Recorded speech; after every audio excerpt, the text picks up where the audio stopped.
중고등학교도 제대로 다니지 못했습니다. 어린 나이 때문에 제 이름으로는 공장 취직도 할 수 없어서 프레스에 눌려서 팔이 휘어지고 독한 양품에 후각을 절반 이상 잃어버린 장애인 소년 노동자입니다.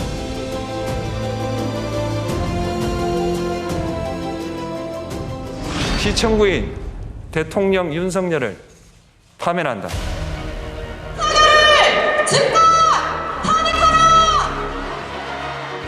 21대 대통령 선거는 비상계엄과 대통령 탄핵 여파로 한 치 앞도 가늠하기 어려운 상황 속에서 막이 올랐습니다. 이재명 대통령은 90%에 달하는 당원들의 전폭적인 지지로 더불어민주당 대통령 후보로 선출됩니다. 저를 대통령 후보로 선출해 주신 것은 민주주의와 인권, 평화와 안전, 그리고 회복과 성장, 통합과 행복을 실현하라는 간절한 소망 아니겠습니까? 보수 진영 두 후보와 치열한 경쟁을 벌였지만 대세는 이미 기울어 있었습니다. 탄핵 심판과 정권 교체를 원했던 국민들은 이재명 후보를 21대 대통령으로 선택했습니다. 세 번의 대권 도전 끝에 성공한 이재명. 그는 최초의 노동자 출신 대통령입니다. 진짜 대한민국, 오늘부터 그 역사적인 발걸음을 함께 시작합시다.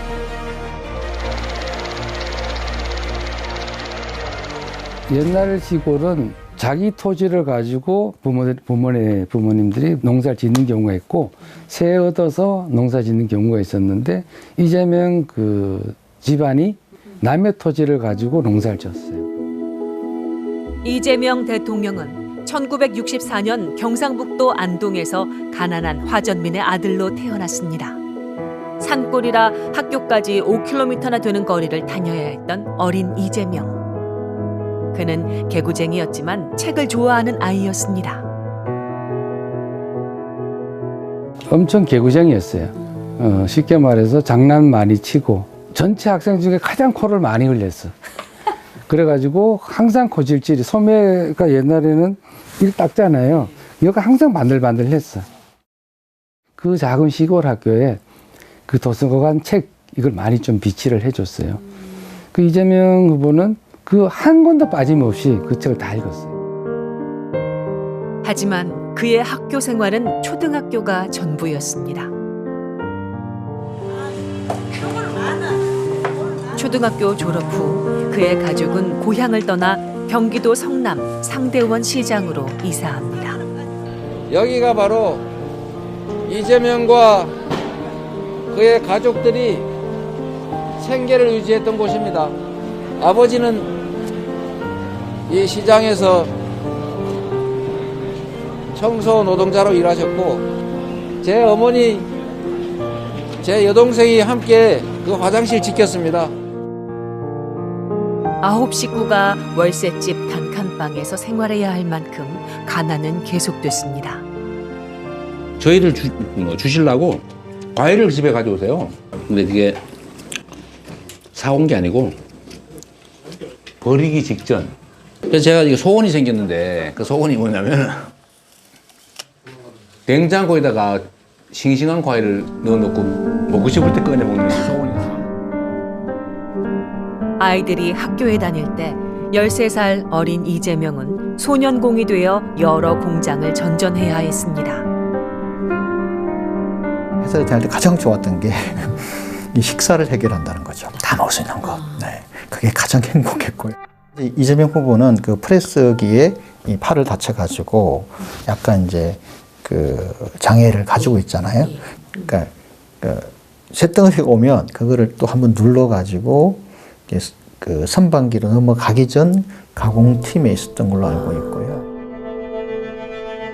작업 도중 왼팔을 다쳐 장애를 갖게 되면서 그는 노동자들의 비참한 현실에 눈을 뜨게 됩니다. 뼈가 자라기 전에 어릴 때니까 여기가 금이 가가지고 네. 성장판 손상이 됐나 봐요. 그때 당시에는 보상도 못 받고 근데 그러고 살았는데 보니까 이게 내가 못 나거나 게을러서 그런 게 아니고 구조적인 문제가 있더라. 그는 열악한 환경에서도 희망의 끈을 놓지 않았고 공장에 다니며 검정고시를 준비합니다. 우리 공장을 다니던 15명이 이제 그 학원을 같이 다녔죠. 수학을 굉장히 잘한 걸로 제가 기억하고요. 저는 이제 수학이 좀 젬병입니다. 좀 물어보면 열심히 또 가르쳐 주고. 그래서 참 총명하다. 그리고 똑똑하다. 머리가 좋구나. 하루에 3시간씩 자며 낮에는 일하고 밤에는 공부하는 고달픈 생활 끝에 그는 중고등학교 검정고시에 합격합니다. 그리고 전액 장학생으로 법대에 입학했고 졸업하던 해 사법고시에 합격합니다. 그의 나이 23이었습니다. 공부를 할 때 머리를 빡빡 깎고 공부를 한 그런 기억이 있어요. 그래서 참 독하게 공부를 한다. 그때 그런 생각을 했죠. 배움에 대한 열정, 그리고 환경 탓하지 않고 오히려 그것을 이제 자신의 성장, 발전시키는 그 미끄럼으로 삼았잖아요. 이재명이라는 이름을 거의 뭐 한 30년을 잊지 않고 있었죠.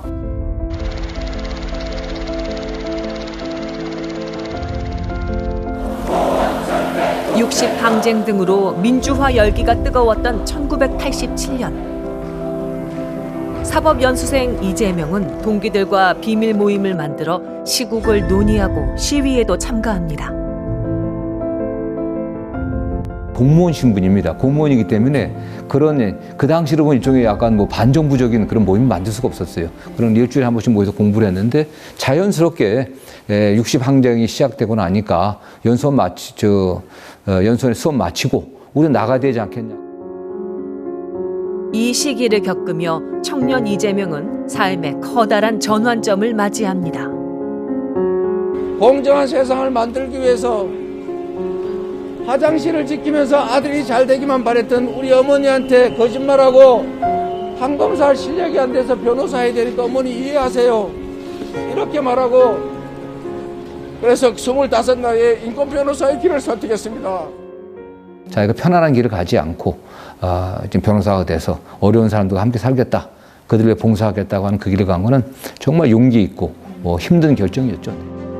검토하지 아니한채 경기도 성남에서 변호사 사무실을 연 그는 주로 노동 인권 변호를 맡았고 1995년 성남 시민 모임을 만들며 시민 운동에 뛰어듭니다. 서민들을 위한 공공병원인 성남시 의료원 설립 운동은 시민활동가 이재명의 삶을 또 한 번 요동치게 합니다. 병원이 필요한데 장사가 안 되니까 병원이 문을 닫았어요. 성남에. 그래서 그러면 세금으로 병원을 하나 짓자. 그러니까 시민들이 한겨울에 20만 명 서명한 걸 날치기로 폐기를 했어요. 그래서 제가 그 운동 대표였기 때문에 항의를 이제 저도 막 울고. 주민들과 함께 발의한 성남시의료원 설립 조례안은 시의회에서 논의도 제대로 되지 않은 채 부결됐고 강하게 반발하던 이재명은 공무집행 방해죄로 고발까지 당하며 경찰에 피해 숨어 지내야 했습니다.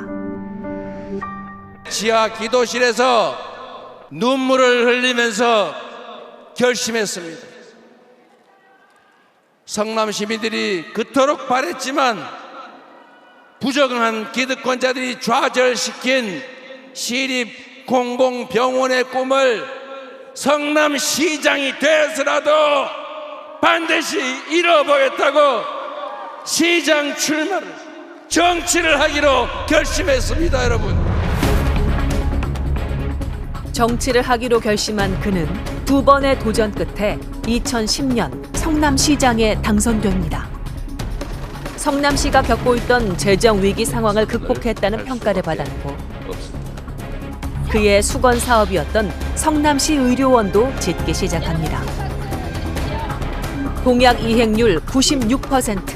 그는 행정력을 인정받아 2014년 성남시장 재선에 성공합니다. 정치인 이재명이 지속적으로 강조해온 기본소득 정책이 탄생한 것도 바로 이때였습니다. 성남시장이니까 우리 성남 시민들의 복지 증진을 위해서 애쓸 의무가 있고 또 시민들은 본인들이 낸 세금인데 본인들을 위해서 그걸 돌려받을 권한, 즉 복지권이 있습니다. 당시 정부와 여당의 반대가 거셌지만 그는 포기하지 않았습니다.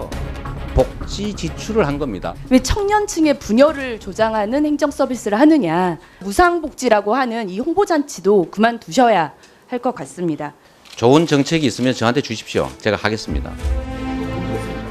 거침없는 발언과 정책 추진으로 점차 세간의 주목을 받으며 그는 야권 잠룡으로 이름을 올리기 시작했고 성남시장이었던 2017년 박근혜 전 대통령 탄핵으로 치러진 19대 대통령 선거에 도전했지만 당 경선에서 낙선합니다. 하지만 그는 꿈을 포기하지 않았습니다. 모든 사람이 행복하게 살아가는 제대로 된 대동세상 공동체의 꿈은 결코 사라지지 않을 겁니다, 여러분. 이듬해 경기도지사에 출마해 민주당 출신으로는 20년 만에 경기도지사에 당선됩니다. 그의 강점으로 꼽히는 추진력은 도정 운영 과정에서도 빛을 발했습니다. 특히 사람들에게 깊은 인상을 남겼던 이 장면. 이거 없애면 이 많은 여기 꽉 차는 사람들이 여름에 어디 갑니까? 사실은 수십 년 유예를 세운 겁니다. 유예는 불가능합니다. 법이라고 하는 형태로 합의해 놓은 것을 지켜야 돼요.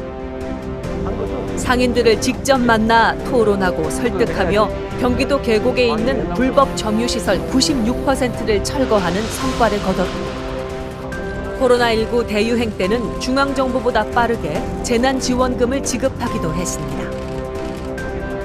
지난 1차 재난지원금을 뛰어넘는 지원이 반드시 필요하고 그 방법은 현금 선별 지급이 아니라 전 국민을 대상으로 하는 소멸성 지역화폐의 보편 지급이 되어야 합니다.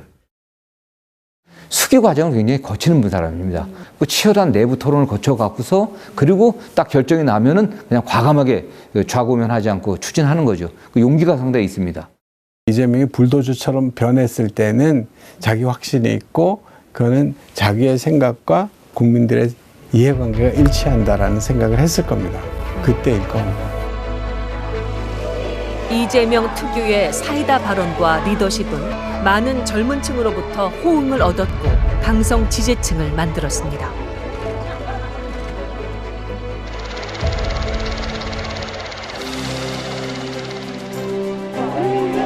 폭넓은 지지를 바탕으로 경기도지사 재임 시절 두 번째 대권에 도전한 이재명. 제가 하는 모든 일은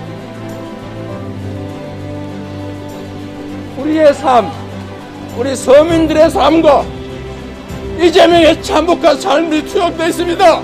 앞으로도 여러분을 위해서, 세상을 위해서 최선을 다하겠습니다. 여러분 고맙습니다.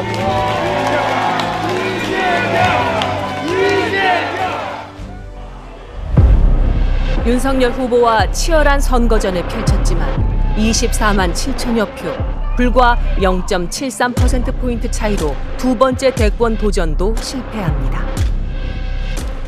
이후 그는 정치 입문 이래 가장 힘든 시간을 보냈다고 가까운 이들은 말합니다. 당내에서는 대선에 패배하고서 무슨 국회의원 출마를 하냐 굉장히 많았습니다. 그때도 그때가 굉장히 고민을 많이 했던 것 같아요. 근데 뭐 그것뿐만 아니라 이재명 대표에 대한 2차 체포 동의안이 왔을 때 굉장히 고민을 많이 했던 겁니다. 가족을 둘러싼 논란은 주홍글씨처럼 늘 그를 따라다녔고 제가 욕한 거 잘못했습니다. 공직자로서 욕하지 말고 끝까지 참았어야죠. 잘못했습니다. 제가 잘못했습니다.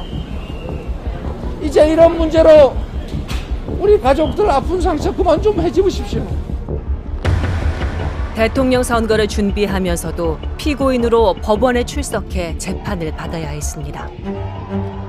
하지만 그 모든 난관에도 불구하고 당권을 거머쥐며 지난해 22대 총선을 압승으로 이끌었고 민주당 당대표로 입지를 굳히며 재기에 성공했습니다. 꿈조차 꿀 수가 없는 상황 아니었습니까?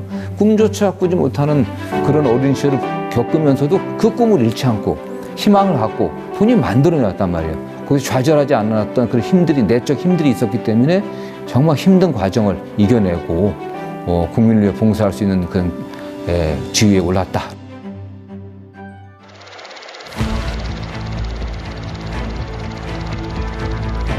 비상계엄을 선포합니다. 온 나라를 혼란에 빠뜨렸던 12.3 비상계엄과 대통령 탄핵. 전례 없는 혼란과 위기 속에서 국민들이 선택한 21대 대통령 이재명.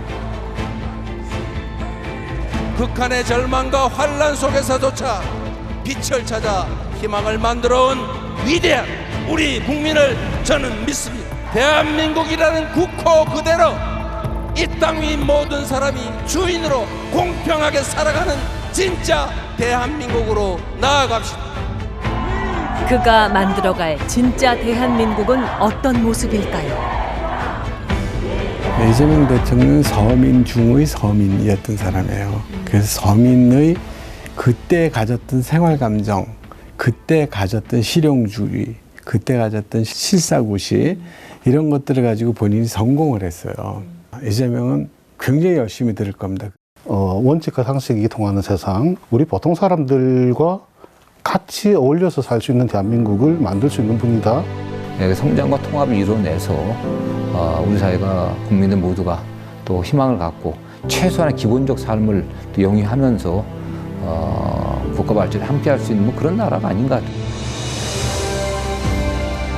이제 우리는 새로운 대통령과 새로운 시대의 출발점에 서 있습니다.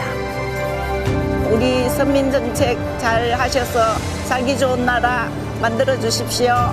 어린이가 행복하게 살 수 있는 나라를 만들어 주셨으면 좋겠어요. 경제도 살려줘야죠. 경제가 너무 좋잖아요, 지금. 온 국민이 잘 살 수 있는 정의로운 나라. 청년들이 일하기 좋은 나라를 만들어 주세요. 지방도 잘 살 수 있는 나라를 만들어 주세요. 재명이 형 화이팅! 이재명 대통령 화이팅!